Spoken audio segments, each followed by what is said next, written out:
Covers ചെയ്യുന്ന usually covers ചെയ്യുന്ന സമയത്ത് അതായത് ഈ പറയുന്ന ഇപ്പോഴത്തെ ജനറേഷനൊക്കെ അതിന് മുമ്പേ കഴിഞ്ഞ ജനറേഷനെല്ലാം അവർ അവരുടെ ചൈൽഡ്ഹുഡിലൊക്കെ ഒരുപാട് എൻജോയ് ചെയ്തിട്ടുള്ള സോങ്സ് ഉണ്ടാവും. അപ്പോൾ അതിൻ്റെ ഒരു കവർ ചെയ്യുന്ന സമയത്ത് ടെൻഷൻസ് ഉണ്ടാവാറുണ്ടോ? ലൈക്ക് ഇത് ചെയ്യുമ്പോഴത്തേക്ക് ഇങ്ങനെ കമൻസ് വരാറുണ്ടോ? അങ്ങനെയൊക്കെ അതറിയോ, ഇതിപ്പോൾ എൻ്റെ കൺട്രോളുള്ള കാര്യമല്ലല്ലോ ഇവർ കമൻ്റ് അടിക്കോ ഇല്ലയോ എന്നുള്ളത്. ഞാൻ ഒരിക്കലും അങ്ങനെ ആലോചിച്ചിട്ടില്ല. ചിലപ്പോൾ എക്സൈറ്റഡ് ആവാറുണ്ട്, ഓ ഇത് ചെയ്താൽ ഉറപ്പായിട്ടും കുറേ ചീത്ത വരുന്നൊക്കെ നമ്മൾ തമാശയ്ക്ക് ഇരുന്ന് പറയും. അല്ലാണ്ട് അങ്ങനെ അത് ഒരു സീരിയസ് ആയിട്ട് ഒരിക്കലും അതിനെക്കുറിച്ച് ഞാൻ ആലോചിച്ചിട്ടില്ല. എനിക്ക് തോന്നുന്നു ഇന്ന് നടക്കുമ്പോൾ ഉറപ്പായിട്ട് ഒബ്സർവ് ചെയ്യാറുണ്ട്. ഇത് ഏത് ഡിറക്ഷനിലാണ് ഇവരുടെ ചീത്തവിളി പോകുന്നത്, ഏത് ഡിറക്ഷനിലാണ് ഇവർ അങ്ങനെയൊക്കെ പോകാറുണ്ട്. അല്ലാണ്ട് ഒരു ഭയങ്കര വലിയ ജീവിത പ്രശ്നമായിട്ട് ഇതുവരെ അത്, അല്ലെങ്കിൽ ഒരു എന്താണ് നമ്മൾ ഇറക്കേണ്ടത്, എന്താണ് ചെയ്യേണ്ടതെന്നുള്ള ഡിസിഷൻ മേക്കിങ്ങിലൊന്നും ഒരിക്കലും അത് തട്ടിയിട്ടില്ല. ഈ പറയുന്ന പോലെ കരിയറിലോട്ടാണെങ്കിലും ഫസ്റ്റ് ഒരു സോങ് ഞാൻ നോക്കി ഇപ്പോൾ 13ാമത്തെ വയസ്സിലാണ് ചെയ്തതെന്ന് കണ്ടു. അപ്പോൾ ഇത്രയും ചെറിയ ഏജിൽ എങ്ങനെ അതിലോട്ട് എത്താൻ പറ്റിയത്? ഞാൻ നേരത്തെ പറയല്ല, ഒരു ഫ്ലോയിൽ ഇങ്ങനെ പോകുന്നൊരു മൊത്തത്തിൽ ഫ്ലോ ആണ്. ഭയങ്കര പ്ലാൻ ചെയ്ത് ഇങ്ങനെ ആവണം അങ്ങനെയൊന്നും ഒരു കാലത്തും ഞാൻ ചെയ്തിട്ടില്ല. ഇപ്പം ഞാൻ സ്കൂളിൽ പഠിക്കുന്ന കാലത്താണെങ്കിൽ പോലും വലുതാകുമ്പോൾ ആരാവണം എന്ന് ചോദിച്ചാൽ എനിക്കറിയില്ല. അങ്ങനെ ഒരു അംബീഷൻ ഒന്നുമില്ല. ഇല്ല. അത് ഒരു ക്ലാസ്സിൽ ഒന്ന് പറയും, അടുത്ത ക്ലാസ്സിൽ വേറൊന്ന് പറയും. ഇപ്പം ഇതാ ട്രെൻഡിങ്, നീ പിന്നെ അത് പറയുന്നത് മറ്റേ 5ാലൊക്കെ പഠിക്കുമ്പോൾ കുട്ടികൾ ഡോക്ടർ എഞ്ചിനീയർ ഒരു കാലത്തും എനിക്ക് താല്പര്യമില്ല. ഇപ്പം ഇവരൊക്കെ ഇത് പറഞ്ഞപ്പോൾ ഞാനിപ്പോൾ എന്താ പറയാന്ന് ഇങ്ങനെ ആലോചിച്ചിട്ട് എന്നെങ്കിൽ ഇത് പറയാം. അങ്ങനെയായിരുന്നു എനിക്ക് ആ കാലത്ത്. ഇപ്പോഴും അടുത്ത 5 വർഷത്തിൽ എന്താവും എന്നൊക്കെ ചോദിച്ചാൽ എനിക്കറിയില്ല. ഒരു വലിയ ഗോൾ, ചില ആൾ പറയും എനിക്ക് ഒരു ഓസ്കാർ വാങ്ങണം, ഗ്രാമി വാങ്ങണം, ഇന്ന ആളുടെ കൂടെ എനിക്ക് വർക്ക് ചെയ്യുന്ന ഡ്രീം പ്രോജക്റ്റ് എന്നൊക്കെ. എനിക്ക് അങ്ങനെ ഒരു സാധനമൊന്നും ഇല്ല. അത് വരുന്ന വഴിക്ക് ഇപ്പം എന്ത് തോന്നുന്നോ അത് ചെയ്യാം, അത്രേ ഉള്ളൂ. അന്നും അത് തന്നെയാണ് സംഭവിച്ചത് എനിക്ക് തോന്നുന്നു. ഫ്ലോയിൽ ഇങ്ങനെ പോകുമ്പോൾ നടക്കുന്ന കാര്യങ്ങളാണല്ലോ. ഈ പറയുന്ന പോലെ എനിക്കൊരു പാട്ടുകാരി ആകണം, അല്ലെങ്കിൽ ഒരു മ്യൂസിക് കമ്പോസർ ആകണം, അങ്ങനെ ഒരു അതാണ് എൻ്റെ കരിയറിന് ഒരു പ്ലാനും ഇല്ലായിരുന്നു. അങ്ങനൊന്നും ഇല്ലായിരുന്നു. ഇപ്പം ഞാൻ നോക്കുമ്പോൾ ഇപ്പം ഞാൻ ഷോസ് ചെയ്തുകൊണ്ടിരിക്കുകയാണ്, ഇപ്പം ഞാൻ പാട്ടിൽ ഇറക്കിക്കൊണ്ടിരിക്കുകയാണ്. അപ്പം നമുക്ക് ഇത് ചെയ്തുകൊണ്ടിരിക്കാം. അതല്ല 2 മാസം കഴിയുമ്പോൾ വേറൊരു സമയം വരികയാണെങ്കിൽ അത് ചെയ്യാം. അങ്ങനെ ബലം പിടിച്ചിട്ട് ഭയങ്കര ഗോൾ ഓറിയൻറ്റഡ് ആയിട്ട് ഞാൻ ഒരു കാലത്തും പോയിട്ടില്ല. ചെയ്യണ പണി വൃത്തിക്ക് ചെയ്യാന്നൊരു സാധനം മാത്രമേ ഉള്ളൂ. ഈ പറയുന്ന പോലെ ഇപ്പം ഒരു ഡോക്ടറാണോ, ഈ പറയുന്ന ടീച്ചർ അല്ലെങ്കിൽ എഞ്ചിനീയർ, ഇതൊക്കെ എന്ന് പറയുമ്പോഴത്തേക്ക് യൂഷ്വലി പണ്ടൊക്കെ സ്കൂളിൽ പിള്ളേർ അത് പറയുമ്പോൾ ഒരു പ്രൗഡ് ഫീൽ ആണല്ലോ അവർക്ക്. അപ്പോൾ എനിക്കൊരു അംബീഷനും ഇല്ല, അങ്ങനെ ഞാൻ പറയൂലല്ലോ. അതെ, അതാ പറഞ്ഞത്, എനിക്കൊരു അംബീഷനും ഇല്ലല്ലോ എന്ന് ഓർത്ത് കൺഫ്യൂസ്ഡ് ആയിട്ടുണ്ടോ? അങ്ങനൊന്നുമില്ല. ഇല്ല. അതൊരു നമ്മളൊരു പോക്കിങ്ങനെ പോവല്ലേ. ആരിപ്പോൾ ഇതൊക്കെ ഇങ്ങനെ ആയേ പറ്റുള്ളൂ, ഇങ്ങനെ ഉണ്ടാവണം, അത് ആരും ഇതൊക്കെ തീരുമാനിക്കുന്നത്, നമ്മൾ തന്നെ അങ്ങ് ഒരു പോക്കങ്ങ് പോവാണല്ലോ. ഇപ്പം ഇത് കൊള്ളാം എന്നെങ്കിൽ പിന്നെ ഇത് ചെയ്യാം, എന്നെങ്കിൽ ഇത് കൊള്ളാം എന്നെങ്കിൽ ഇത് ചെയ്യാം. പക്ഷെ അതാ പറഞ്ഞു, കണ്ടിന്യൂസ് ആയിട്ട് മ്യൂസിക് എന്ന് പറഞ്ഞ ഒരു സാധനത്തിൽ മുറുക്കെ നിന്നിട്ട് അതിൻ്റെ ഉള്ളിൽ തന്നെ കിടന്നിട്ട് അങ്ങോട്ടും ഇങ്ങോട്ടും പോയിട്ടുള്ളതാണ് ഞാൻ ചെയ്തിട്ടുള്ളത്. മ്യൂസിക് എപ്പോഴും ഇഷ്ടമായിരുന്നു, അത്രയും സ്ട്രോങ് ആയിട്ട് അതിന് വേണ്ടി വർക്ക് ചെയ്തിട്ടെല്ലാം ഉണ്ട്. അപ്പം എനിക്കിഷ്ടമുള്ള എന്താ ഞാൻ ചെയ്തുകൊണ്ടിരിക്കുന്നു. ഞാൻ അടുത്ത വർഷം ഞാൻ ഇതെന്നെ ചെയ്തുകൊണ്ടിരിക്കും, എനിക്കറിയില്ല. ഇപ്പം എനിക്കിതാണ് ഇഷ്ടം, അപ്പം ഞാനിത് ചെയ്യുന്നു. എപ്പോഴെങ്കിലും ഏതെങ്കിലും ഒരു സോങ്ങിൻ്റെ പാട്ടായിട്ട് പിന്നീട് അത് വേണ്ടായിരുന്നു അങ്ങനെ തോന്നിയിട്ടുണ്ടോ? ഒന്നുമില്ല. സോങ് മാത്രം ഒരു കാര്യവും എനിക്കങ്ങനെ അത് വേണ്ടായിരുന്നു എന്നൊരു സാധനം തോന്നിയിട്ടില്ല. പിന്നീട് അങ്ങനെ റിഗ്രറ്റ്സ് അടിക്കുന്ന കൂട്ടത്തിലല്ല. തെറ്റുകൾ സംഭവിച്ചാൽ നമുക്ക് തോന്നും അത് തെറ്റാണ്, ഞാനത് ചെയ്യാൻ പാടില്ലായിരുന്നു, I have to do better next time. അതല്ലാണ്ട് അയ്യോ അത് ജീവിതത്തിൽ നടക്കാൻ പാടില്ലായിരുന്നു എന്നൊരു സംഭവം എനിക്ക് ഇതുവരെ അങ്ങനെ തോന്നിയിട്ടില്ല. എല്ലാം ഒരു പാഠം കിട്ടൂല, അതുകൊണ്ട് മുന്നോട്ട് പോകാന്നുള്ളൂ. ഇപ്പോൾ ഒരു ബാഡായിട്ടുള്ളൊരു സംഭവം ഉണ്ടായാലും അതിന് പിന്നീട് എന്തെങ്കിലും ഒരു നല്ലത് അതിൻ്റെ ബാക്കിലോട്ട് നടക്കും. അത് നമ്മൾ ഇവോൾവ് ആവുന്ന ഓരോ ബാഡായിട്ടുള്ള ബുദ്ധിമുട്ടുണ്ടാക്കുന്ന ട്രോമാറ്റിക് ആയിട്ടുള്ള ഇൻസിഡൻസും നമ്മളെ വളർത്താനുള്ളൊരു ടൂളായിട്ട് മാത്രമേ പിന്നീട്. ആ സമയത്ത് ഭയങ്കര ബുദ്ധിമുട്ടായിരിക്കും കേട്ടോ, ആ സമയത്ത് ഞാൻ ചിരിച്ചുകൊണ്ടിരിക്കുന്നതല്ല, ഭയങ്കര ബുദ്ധിമുട്ടായിരിക്കും. പക്ഷെ അത് കഴിഞ്ഞാൽ പിന്നെ തിരിഞ്ഞു നോക്കുമ്പോൾ എനിക്ക് തോന്നിയിട്ടുള്ളത് അതിന്ന് ഇത്രയും കൂടെ ഞാൻ വളർന്നു, ഇത്രയും കൂടി ചിലപ്പോൾ ധൈര്യമായിരിക്കും കൂടിയിട്ടുണ്ടാവുക, ചിലപ്പം സ്വയം സ്നേഹമായിരിക്കും കൂടിയിട്ടുണ്ടാവുക, എന്തോ ഒരു സാധനം അവിടെ ബെറ്റർ ആയിട്ടുണ്ട് ആ ഒരു എക്സ്പീരിയൻസ് നിന്ന്. സോ അതിൽ പിടിച്ചിട്ട് മുന്നോട്ട് പോവാം. അതെ, ഈ പറയുന്ന പോലെ ഇപ്പം എൻ്റെ പേര് പെണ്ണ് ആ സോങ് ഉണ്ടല്ലോ, അപ്പോൾ അതിൻ്റെ അടിയിലൊക്കെ വരുന്ന കമൻസിനകത്ത് കൂടുതലും ഗൗരി പുരുഷന്മാരെ ഇഷ്ടമില്ല ആ ഒരു രീതിയിലൊക്കെ വരുന്ന കമൻസ് ഉണ്ട്.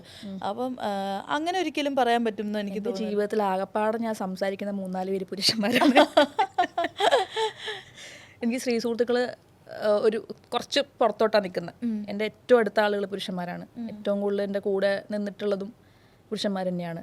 ഒരിക്കലും പുരുഷ വിരോധിയല്ല. എനിക്ക് ഭയങ്കര നല്ല ആണുങ്ങളുള്ള ആ ജീവിതത്തിൽ ഭയങ്കര കംഫർട്ട് തന്നിട്ടുള്ള അതപ്പോൾ എനിക്കത് പുരുഷവിരോധം വേറെ ആരെ വിളിച്ചാലും എന്നെ വിളിക്കരുത്.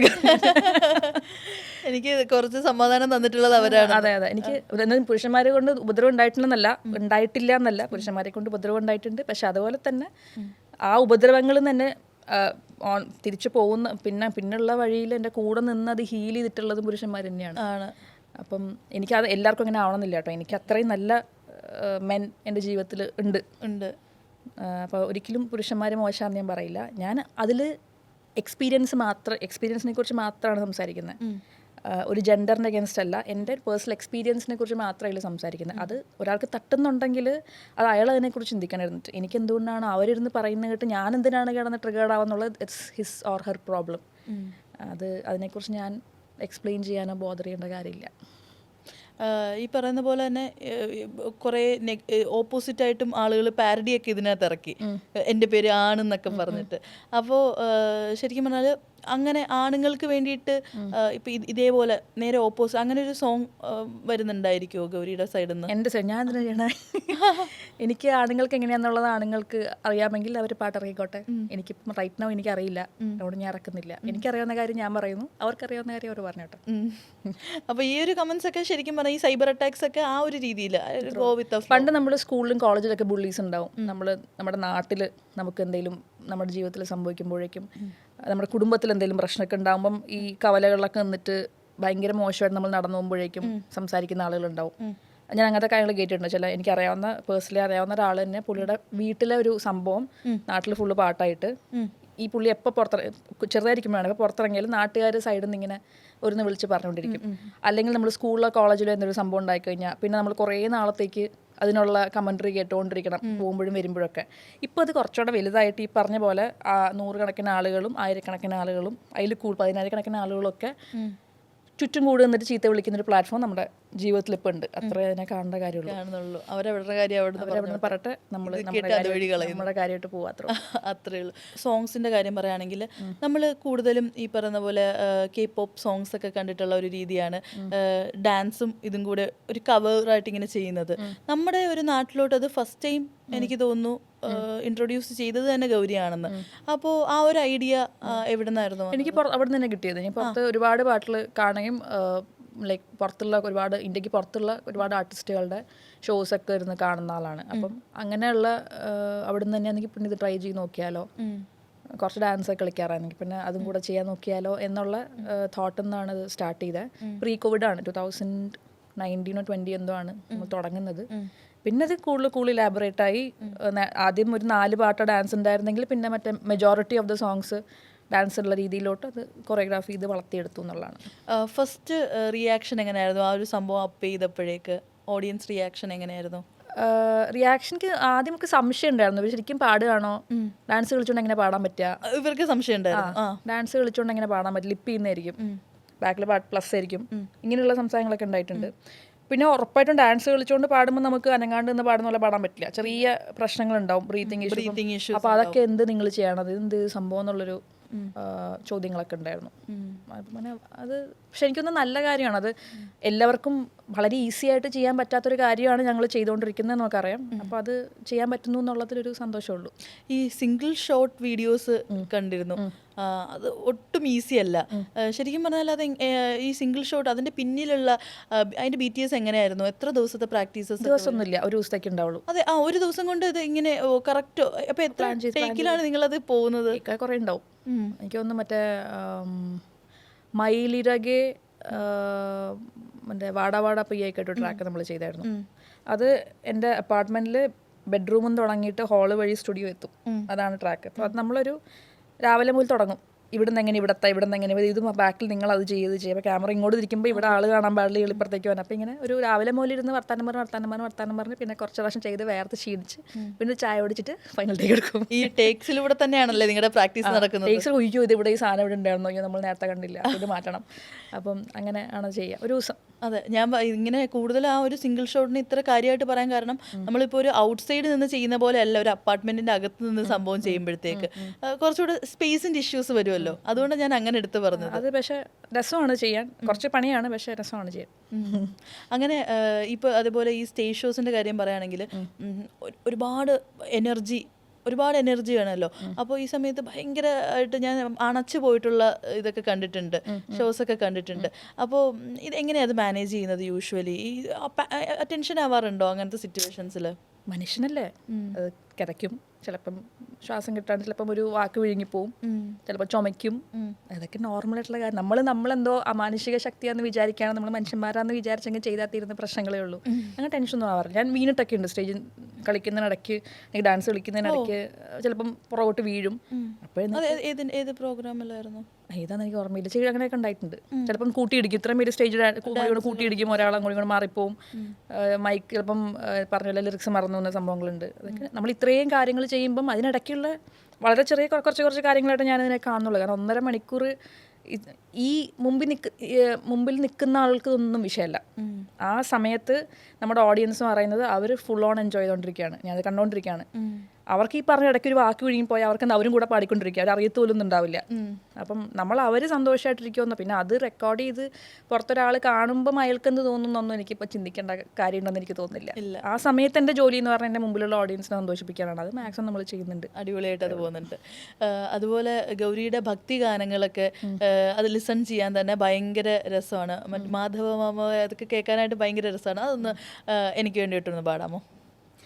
മാധവ മാമവ ദേവാ, മാധവ മാമവ ദേവാ, കൃഷ്ണ യാദവ കൃഷ്ണ യദുകുല കൃഷ്ണ, മാധവ മാമവ ദേവാ, കൃഷ്ണ യാദവ കൃഷ്ണ യദുകുല കൃഷ്ണ, മാധവ മാമവ ദേവ.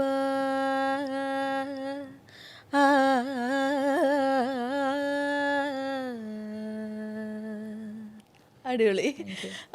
എങ്ങനെയാണ് ഈ പറഞ്ഞ ഡിവോഷണൽ സോങ്സിലോട്ട് എത്തിയത്? ഞാൻ 3 വയസ്സ് മുതൽ കർണാട്ടിക് മ്യൂസിക് പഠിക്കുന്ന ഒരാളാണ്. കുറച്ചാളെ ഹിന്ദുസ്ഥാനിയൊക്കെ പഠിച്ചിട്ടുണ്ട്. നമ്മൾ പഠിച്ചതെല്ലാം ഇങ്ങനെയുള്ള പാട്ടുകളാണ്. അപ്പം അതിൽ ഭയങ്കര പ്രിയപ്പെട്ട സാധനങ്ങൾ എടുത്തിട്ട് നമ്മുടെ വേർഷൻസ് ചെയ്യുന്നു, അത്രയേ ഉള്ളൂ. ഈ പറയുന്ന പോലെ ഗൗരിയുടെ ഡിവോഷണൽ സോങ്സ് ഒരുപാട് പേർക്ക് ഇഷ്ടമാണ്. ആ കൂട്ടത്തിൽ തന്നെ ഈ പറയുന്ന പോലെ ഡിവോഷണൽ സോങ്സിന് തന്നെ ഒരു കൈൻഡ് ഓഫ് വസ്ത്രധാരണം വേണമെന്ന് ഒരുപാട് പേര് അങ്ങനെ പറയാറുണ്ട്. അതായത് ഡിവോഷണൽ ചെയ്യുന്ന സമയത്ത് നമ്മൾ ഇന്ന പോലെ ഡ്രസ്സ് ചെയ്യണം, ഭയങ്കര ദൈവികമായിട്ടുള്ള രീതിയിൽ ഡ്രസ്സ് ചെയ്യണം. ശരിക്കും പറഞ്ഞാൽ എന്താണ് ബന്ധം? ദൈവികം എന്താന്നുള്ളത് തന്നെ ഒരു വലിയ ക്വസ്റ്റ്യൻ ആണല്ലോ. ദൈവം എന്നുള്ളൊരു സംഭവം ഉണ്ടെങ്കിൽ ആ ദൈവം തന്നെയാണ് നിക്കറുണ്ടാക്കിയതും സാരി ഉണ്ടാക്കിയതും. അപ്പം സാരി എടുത്താലേ ദൈവികമാവുള്ളൂ, നിക്കറിട്ടാൽ ദൈവികമാവില്ലെന്ന് പറയുന്നത് അത് ആളുകളുടെ ചിന്താഗതിയിൽ നിന്ന് മാത്രം വരുന്ന സാധനമാണ്. ഭക്തി എന്ന് പറയുന്നത് അല്ലെങ്കിൽ ഡിവോഷൻ എന്ന് പറയുന്നതാണെങ്കിലും, devotion is basically passion for me. നമ്മൾ പെർട്ടിക്കുലർ സാധനത്തിൽ ഭയങ്കര പാഷനേറ്റ് ആയിട്ട് ഇറങ്ങിക്കഴിഞ്ഞാൽ നമ്മൾ അതിനെ ദൈവമായിട്ട് കണ്ട് ചെയ്യുന്നുള്ളൂ. അപ്പം എനിക്ക് എൻ്റെ ജോലി എന്ന് പറഞ്ഞാൽ ദൈവം തന്നെയാണ്. അപ്പം അത്രയും സ്നേഹത്തോടു കൂടിയാണ് ഞാൻ അത് ചെയ്യുന്നത്. അപ്പം അത്രയേ ഉള്ളൂ. അത് വേറൊരാൾക്കത് കണ്ടിട്ട് അയാൾക്കത് ശരിയല്ല എന്ന് തോന്നുമെങ്കിൽ അയാളുടെ ഇറ്റ്സ് അബൌട്ട് ഹിസ് ഭക്തി അല്ലെങ്കിൽ ഹെർ ഭക്തി. അയാളുടെ ഭക്തിയും അയാളുടെ ഡിവോഷനും വേറെന്തോ ഒരു സാധനമാണ്. അത് അയാളുടെ കൂടെ വെക്കേണ്ട സാധനമാണ്. അത് വേറൊരാൾ ചെയ്യാൻ പാടില്ല എന്ന് പറയാനുള്ള അധികാരം ആർക്കും ഇല്ല. ഇപ്പം നമ്മൾ പറയും പണ്ട് ഇവിടെ ഈ പറഞ്ഞ പോലെ ബ്രാഹ്മണിസവും ഹിന്ദുസും അങ്ങനെയുള്ള സാധനങ്ങളൊക്കെ വരുന്നതിന് മുന്നേ നമ്മൾ ചാത്തനെയും നീലിനെയും ഒക്കെ ആരാധിച്ചിരുന്ന കള്ളും ഉണക്കമീനും ഒക്കെ കഴിക്കാൻ കൊടുത്തിരുന്ന ആളുകളാണ് നമ്മൾ. അപ്പം അന്ന് അതായിരുന്നു ദൈവികം. പിന്നെ അപ്പം ആർക്കും അതിനെക്കുറിച്ചൊരു കുഴപ്പമില്ല. പിന്നെ ഈ വേറെ കൾച്ചേഴ്സ് വന്നു, വേറെ ആളുകളൊക്കെ വന്ന് മിക്സായി. ഇപ്പം അമ്പലങ്ങളും ഇതും ദൈവം എന്നൊക്കെ പറഞ്ഞാൽ വെജിറ്റേറിയൻ കഴിക്കുന്ന, കുളിച്ച് ശുദ്ധമായിട്ട് വരുന്ന, ഇതൊന്നും പാടില്ലാത്ത ദൈവങ്ങളാണ് ഇപ്പം അമ്പലത്തിരിക്കുന്നത്. അപ്പം ഇത് ആളുകൾക്കനുസരിച്ച് കാലത്തിനനുസരിച്ച് ഇതിങ്ങനെ മാറിക്കൊണ്ടിരിക്കും. അത് വളരെ സബ്ജക്റ്റീവായിട്ടുള്ള സാധനം. അപ്പോൾ അത്രയും ചിന്തിക്കാൻ ബോധമില്ലാത്ത ആളുകളാണ് വന്നിട്ട് ഇങ്ങനെ ഇത് ചെയ്യാൻ പാടുള്ളൂ, ഇങ്ങനെ ചെയ്യാൻ പാടുള്ളൂ എന്ന് പറയും. അപ്പോൾ അത് അവരുടെ ബോധമില്ലായ്മയായിട്ട് മാത്രമേ അതിനെ കാണാൻ പറ്റുള്ളൂ. അതെ, ഒരാളുടെ ഔട്ട്ഫിറ്റ് വെച്ചിട്ട് ഒരാളെ ജഡ്ജ് ചെയ്യാൻ പറ്റുമോ? ഒന്നും വെച്ച് ജഡ്ജ് ചെയ്യാൻ പാടില്ല. ഔട്ട്ഫിറ്റ് മാത്രമല്ല, ഒരാളുടെ ഒന്നിനെയും വെച്ച് ഞാൻ അയാളെ ജഡ്ജ് ചെയ്യാൻ പാടില്ല എന്ന് വിശ്വസിക്കുന്ന ആളാണ് ഞാൻ. കാരണം അയാളുടെ ബാക്ക് സ്റ്റോറി എന്താണ്, അയാൾ എവിടെ നിന്ന് വരുന്നത്, അയാളെങ്ങനെയാണ് വളർന്നത്, അയാൾ എന്ത് കണ്ടു, എന്ത് കേട്ടു, എന്ത് ചെയ്തു, ഒരുപാട് കാര്യങ്ങളുണ്ടല്ലോ. അയാൾ തലയ്ക്കകത്ത് നിന്ന് നടക്കുന്നത് അയാൾക്ക് പോലും അറിയണ്ടാവില്ല ചിലപ്പോൾ. അപ്പം ആരെയും നമ്മളൊന്നും വെച്ച് ജഡ്ജ് ചെയ്യാൻ പാടില്ല. We have to give it some time. We can decide what to do about it. അയാളുടെ അടുത്ത് പോകണോ അയാളുടെ ദൂരെ നിൽക്കണോ എന്നൊക്കെയുള്ള നമ്മുടെ ഡിസിഷനാണ്. പക്ഷേ ദാറ്റ് ഡസൻറ്റ് മീൻ ആ ആൾ മോശമാണോ അല്ലയോ എന്ന് പറയാനുള്ളൊരു റൈറ്റ് ആർക്കുണ്ടെന്ന് എനിക്ക് തോന്നുന്നില്ല. ഗൗരീനെ പറ്റിയിട്ട് അങ്ങനെ തെറ്റിദ്ധരിച്ചിട്ടുള്ള ഒരു സംഭവം എന്തായിരിക്കും ആളുകൾ? എനിക്കറിയില്ലല്ലോ, ഒരുപാട് കാര്യങ്ങളുണ്ടല്ലോ. ഈ പറഞ്ഞ പറയുന്നത് കേട്ടിട്ട് ഇങ്ങനെ ഞെട്ടിട്ടുണ്ടേ, ഞാൻ എപ്പോഴാണ് അത് ചെയ്തത്, നമ്മൾ പോലും അറിയാത്ത റൂമേഴ്സ് നമ്മളെ പറ്റിയിട്ട് കേൾക്കുന്നുണ്ടായിരിക്കും. അല്ല, ജനറലി എനിക്ക് തോന്നുന്നത് ഞാൻ പേർപ്പസ്ഫുള്ളി ആളുകളെ ട്രിഗർ ചെയ്യുന്ന ഒരാളാന്നൊരു ചിന്താഗതി ജനറലി ഉണ്ടെന്ന് എനിക്ക് തോന്നുന്നുണ്ട്. പക്ഷെ അങ്ങനെയൊന്നുമില്ല. ഞാൻ എൻ്റെ രീതിക്ക് കാര്യങ്ങൾ ഇങ്ങനെ ചെയ്തു പോകണു, എൻ്റെ സന്തോഷത്തിനുള്ള കാര്യങ്ങൾ, എനിക്കിഷ്ടമുള്ള കാര്യങ്ങൾ ചെയ്തു പോകണം എന്നുള്ള, അല്ലാണ്ട് അങ്ങനെ എന്തെങ്കിൽ പിന്നെ ഇവരെ ഞാൻ അങ്ങോട്ട് മലത്തിയേക്കാന്ന് പറഞ്ഞിട്ടൊന്നും ചെയ്യാറ് അങ്ങനെയൊന്നുമില്ല. അതെ, ശരിക്കും പറഞ്ഞാൽ എങ്ങനെയാ, പെട്ടെന്ന് ദേഷ്യം വരുന്ന കൂട്ടത്തിലാണോ? ഇല്ല, സമാധാനം വലിയ ടോപ്പിക്കാണ്. പക്ഷേ ദേഷ്യമൊക്കെ ഭയങ്കര കുറവാണ്. ഭയങ്കര വിഷമം വരുന്ന ആളാണ്. പക്ഷെ അങ്ങനെ ദേഷ്യം പ്രകടിപ്പിക്കുന്നതൊക്കെ ഭയങ്കര കുറവാണ്. പെട്ടെന്ന് ദേഷ്യം അങ്ങനെ വരാറില്ല. പെട്ടെന്ന് ഇമോഷണലി പെട്ടെന്ന് വിഷമം വരും. ആ വീക്ക് ബോൾഡ് സ്ട്രോങ് എന്നൊക്കെ പറയും നമ്മൾ ഉണ്ടാക്കി വെച്ച ടാഗ് ലൈൻസ് അല്ലേ. താൻ ഭയങ്കര ബോൾഡാണല്ലേ എന്ന് ചോദിച്ചാൽ എന്താണ് വാട്ട് ഇസ് ബോൾഡ് എന്ന് പറഞ്ഞാൽ എന്താണ്? റോബോട്ട് പോലെ ഇരിക്കുന്നതാണോ? ദേഷ്യം കുറവാണ്, ദേഷ്യം വളരെ കുറവാണ്. വിഷമം നന്നായിട്ട് വരുന്ന ആളാണ്, സന്തോഷം ഭയങ്കരമായിട്ട് വരുന്ന ആളാണ്, എക്സൈറ്റ്മെൻറ്റ് വരുന്ന ആളാണ്, എല്ലാ ഇമോഷൻസും ഉള്ള ആളാണ്. പക്ഷേ ഈ പറഞ്ഞ പോലെ പൊട്ടിത്തെറിക്കുക, റൂഡായിട്ട് സംസാരിക്കുക, അങ്ങനെയുള്ള പരിപാടികളൊന്നുമില്ല. നമ്മളിങ്ങനെ കേട്ടിട്ടുണ്ട്, അധികം പെട്ടെന്ന് ദേഷ്യപ്പെടാത്ത ആളുകൾ അവരുടെ ഒരു കൺട്രോൾ പോയി ദേഷ്യപ്പെടുന്ന ഒരു അവസ്ഥ വന്നു കഴിഞ്ഞാൽ പിന്നെ അവരെ പിടിച്ചാൽ കിട്ടൂല. ഇല്ല, ദേഷ്യപ്പെടുന്നതിനേക്കാളും യൂഷ്വലി ചെയ്യുക കറക്റ്റ് അയാൾ പറഞ്ഞ് നമ്മൾ ആ റിലേഷൻഷിപ്പ് സോർട്ട് ചെയ്യുക എന്നുള്ളതാണ് ചെയ്യാറുള്ളത്. അങ്ങനെ അല്ലെങ്കിൽ ഇതിങ്ങനെ ചെയ്യാൻ പാടില്ല എന്നുള്ള സമാധാനപരമായിട്ട് പറഞ്ഞ് സോർട്ട് ചെയ്യുക എന്നുള്ളതല്ലാണ്ട് ദേഷ്യപ്പെടാറില്ല. ഇല്ല. ഇപ്പം അതുപോലെ മൂഡ് സ്വിങ്സ് ഇതൊക്കെ അതാണ്, ഇത് കുറേ വാക്കുകളുണ്ട്.